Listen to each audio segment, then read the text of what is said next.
Are you prepared for others to take care of your loved one? Do you have a care plan? In this episode, Sue and I are talking with Amanda Lukoff, co-founder and CEO of Eleplan, about what is a care plan and how to create one. We're sharing 5 tips. Welcome. We are Sue Ryan and Nancy Treaster. This podcast brings our years of experience in a variety of family caregiving roles to prepare you to navigate your caregiving journey. We're sharing our personal experiences, not medical advice. And because it's our passion to support you on your journey, we believe no topic is off limits. Let's get started. Amanda, welcome. We are so glad you're here and sharing with us what you've created as far as the care plan. And I have learned in my caregiving journeys the importance of having one. So thank you very much. And what we learned about your journey here is that it was really influenced by your brother Liam's autism, and that your background is actually as an attorney. Would you share a little bit more about your story and how it brought you here to what you're doing and the importance of a care plan? Yes, absolutely. Thank you for having me, Sue and Nancy. Thrilled to be here. So my brother Liam is 27. He has autism. He is my North Star, and he is the reason for just about everything I've done in my career, starting with going to law school for special education law many moons ago. Ever since then, I've done all of my volunteer work has been related to autism and, organizations that support people like Liam and our family. My current business, Eleplan, was born out of a need I found in my own family, observing my parents' caregiving journey. As being 11 years older than Liam, I've been really able to have a front row seat to their experience as caregivers and understand the sort of challenges and triumphs that have come and continue to come with life with Liam. And so how do we capture the information that lives in my parents' brains so that I can take care of Liam well in the far future, and people that take care of Liam today can step in and know him.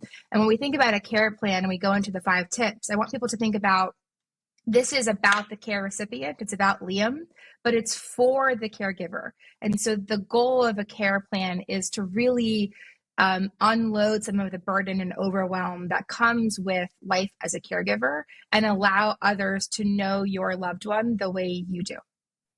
So I like the way that you have highlighted that part of it, because that's really what it is. That in my experiences, the care plan was valuable because something could have happened to me, and I would want someone else who was going to come in the home to be able to provide the best level of care for my care receiver as possible and make it as easy for them. So the more information I had in all of the different ways that would help someone else and also help remind me, it was very valuable. So this is such a valuable part of our journey, whether we have it on pieces of paper or whether we've got it beautifully digitally preserved the way that you've got it. That leads us to tip 1, which is let's start with the basics of a care plan.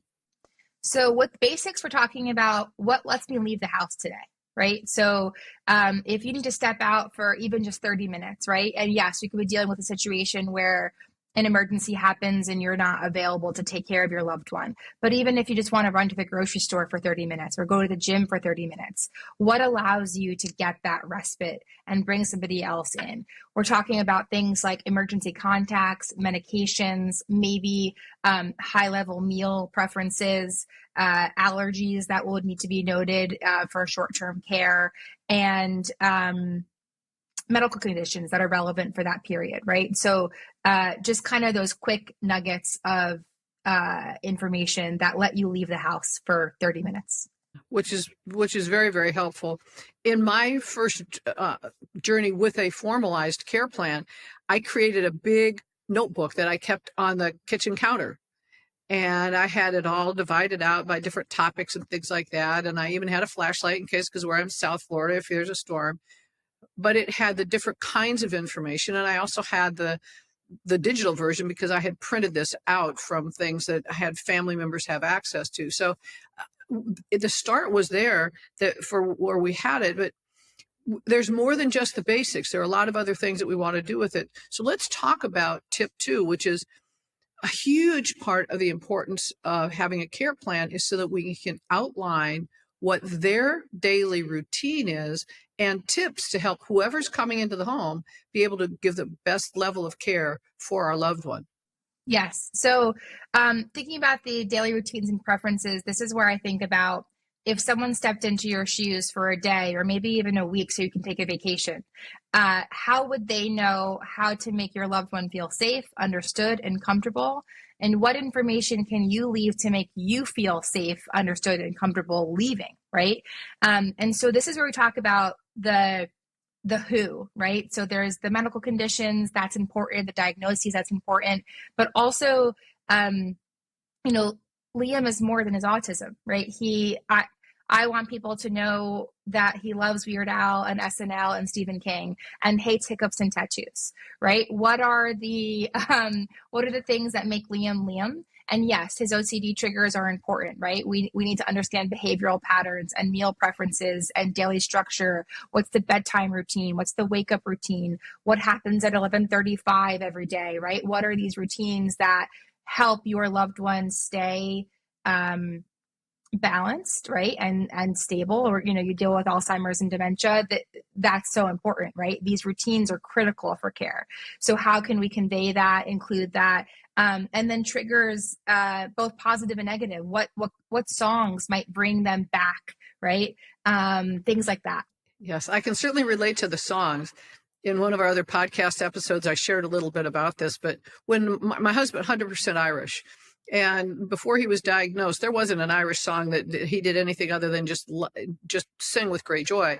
After he was diagnosed, if they played "Oh Danny Boy," he would immediately break out in uncontrollable sobs. He was just hysterical. We had no way of figuring out what that was. However, if you played "When Irish Eyes Are Smiling" or "Take Me Out to the Ball Game," he was fine. He was happy. It was great. So trigger, don't play that song, do play these. And those are the kinds of things that are just, it may seem small to someone, but it's huge when we're a caregiver. Yeah.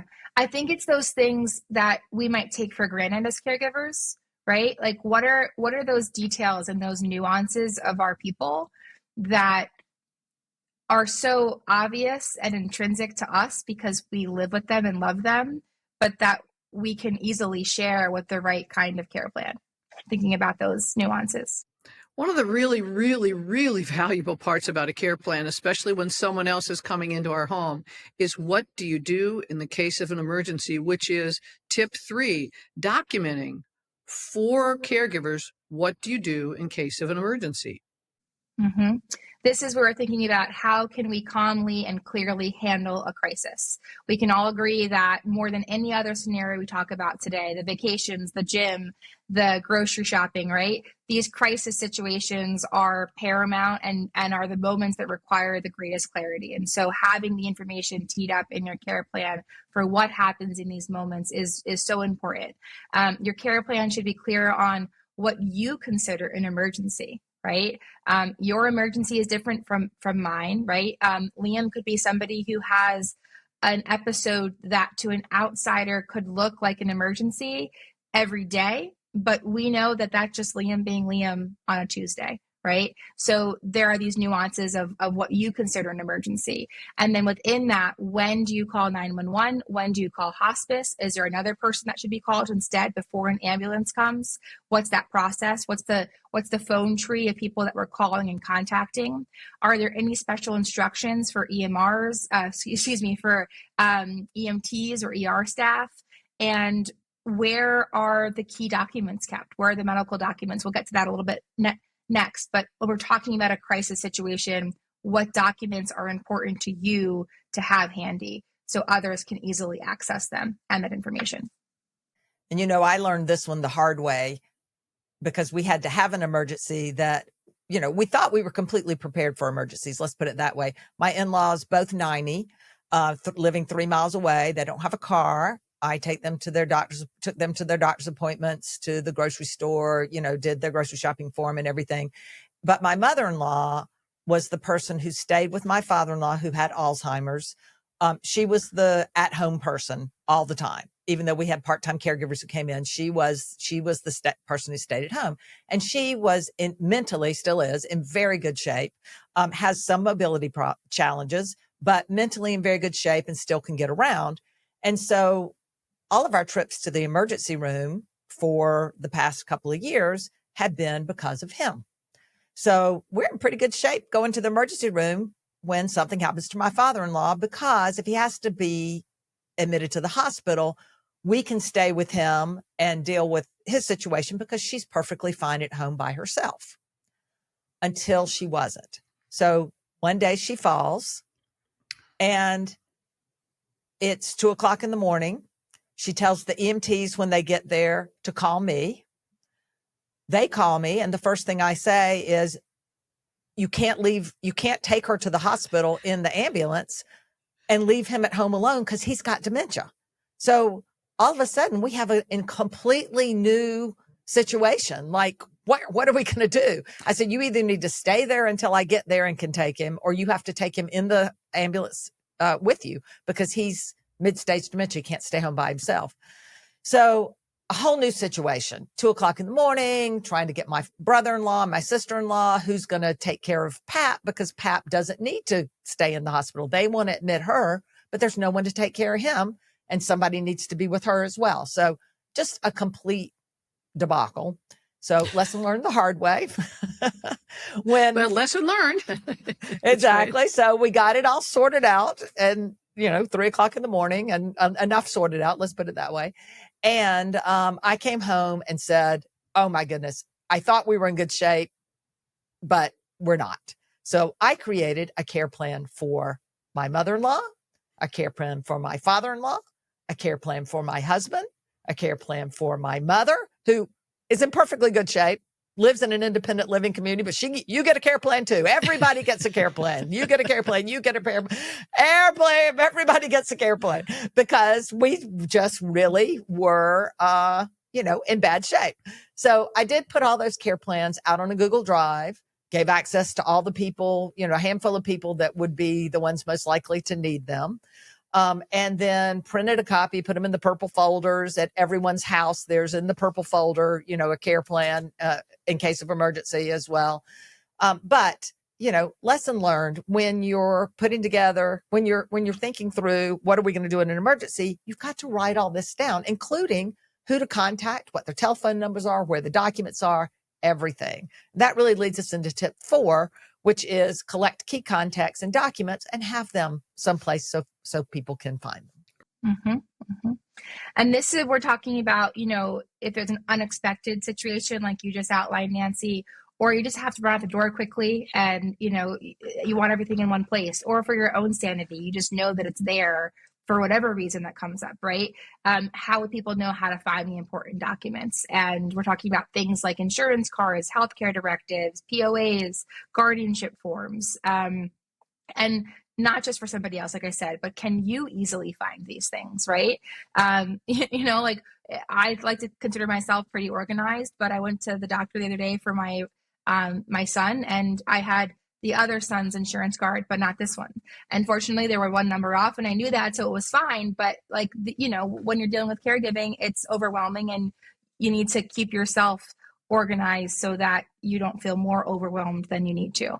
I can share one story here from my own family. Years ago, I was visiting my parents, and my brother was still living at home at the time.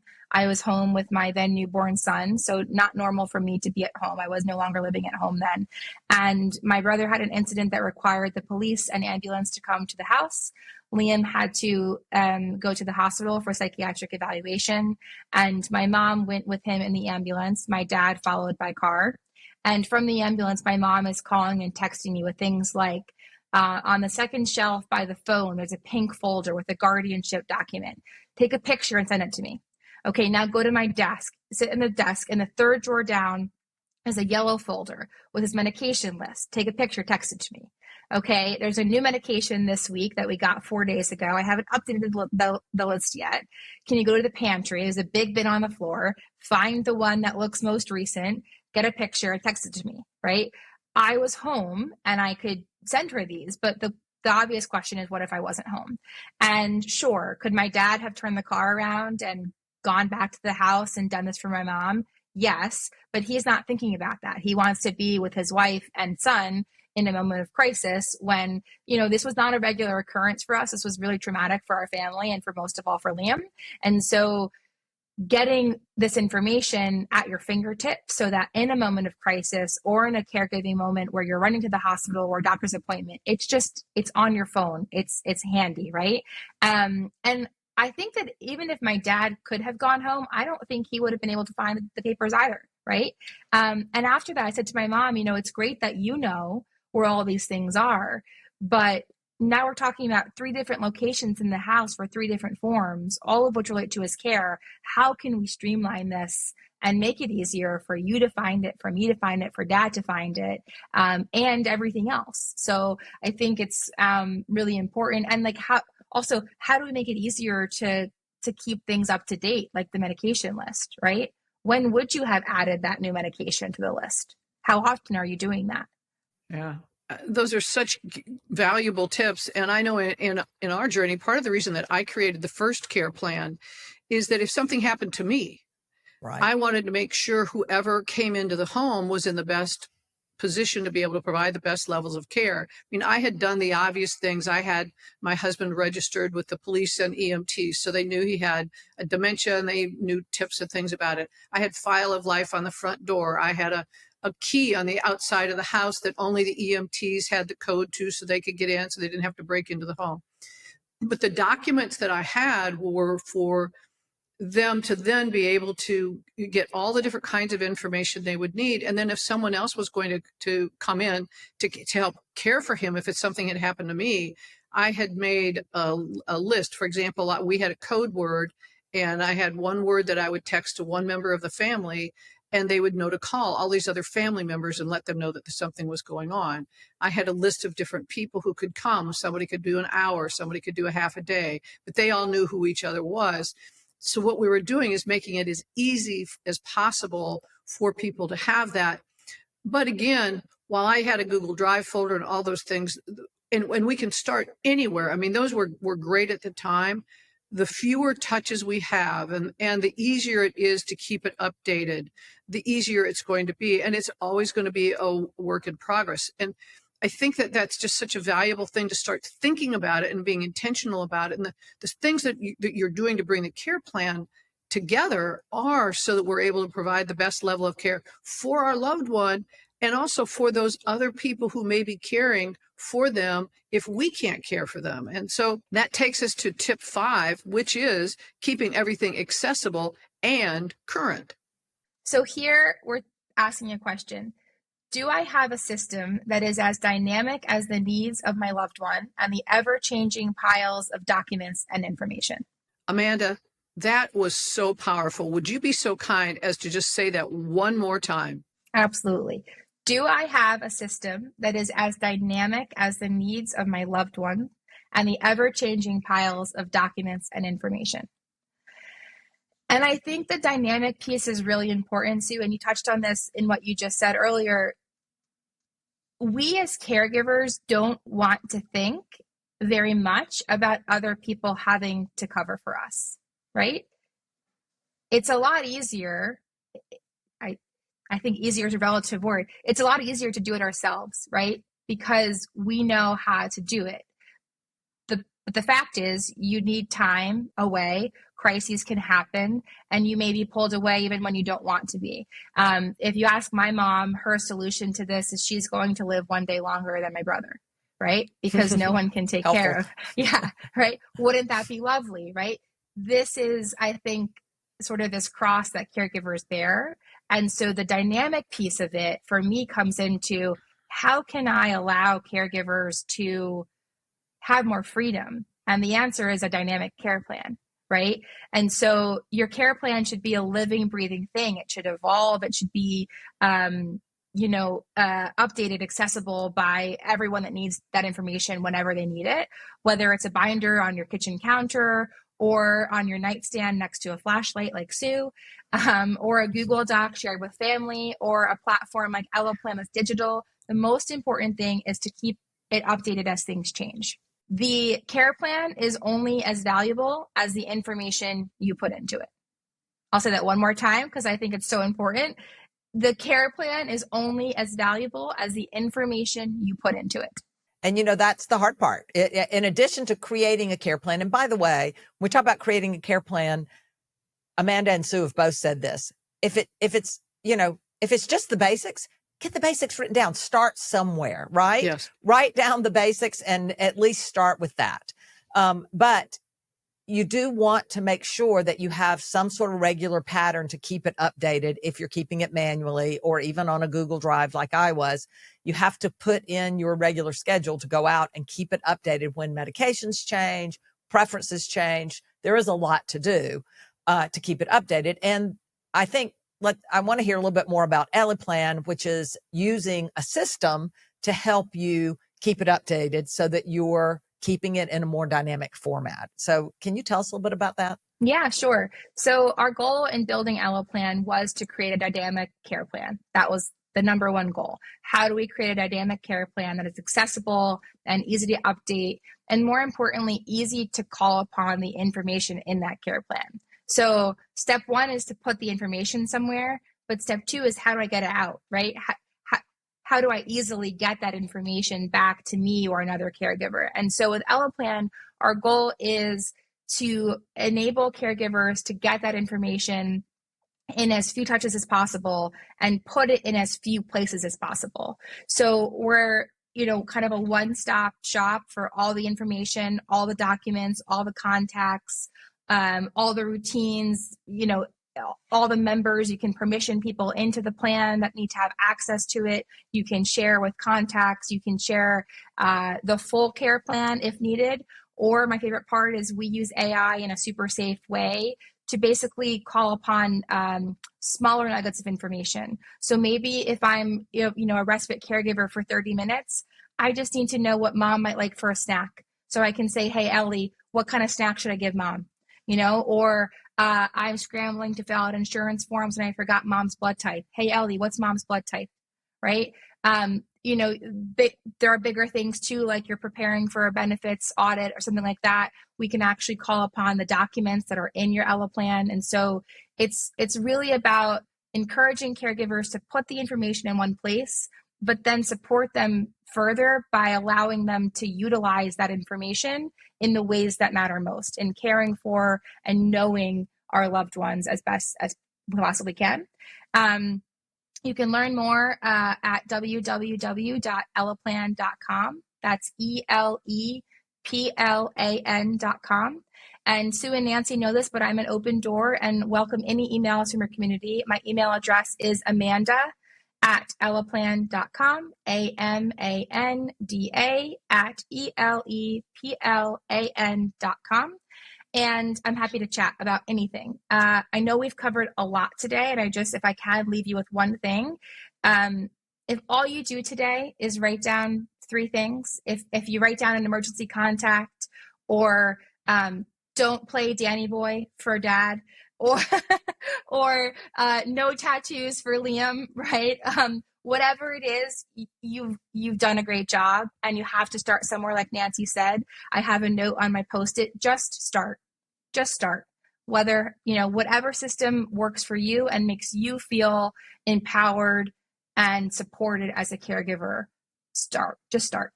Amanda, thank you so very much. One of the things that Nancy and I say so often, and it really fits here, is we're all on this journey together. What we're doing with the care plan is looking at what's the most valuable support for our care receiver, what's the most valuable support for us, and what's the most valuable support for the care team supporting all of us. And again, to your point, whether we start off on a piece of paper or we've got this wonderful, beautiful digital plan, however we choose to do it, doing it helps everyone. And it's just really, really helpful. So thank you very much for your investment of time and for all the work that you're doing to support us in the community. Thank you, Sue. So let's summarize. Thank you, Amanda, for spending time today with us and helping us understand what's in a care plan, why we need a care plan, and how to create a care plan. All of that is critical to just getting one started, understanding what we're even talking about here. When you hear the word care plan, sometimes you're like, I don't even know where to start. So today we talked about 5 tips. We talked about tip number 1, which was start with the basics and what those were. Tip number 2, outline preferences and daily routines, particularly when you have someone with dementia. That's really critical. Tip 3, document what to do in an emergency. Don't get caught flat-footed like Nancy. Tip 4, collect key contacts and documents. And tip 5, keep everything accessible and current, and easy ways to do that.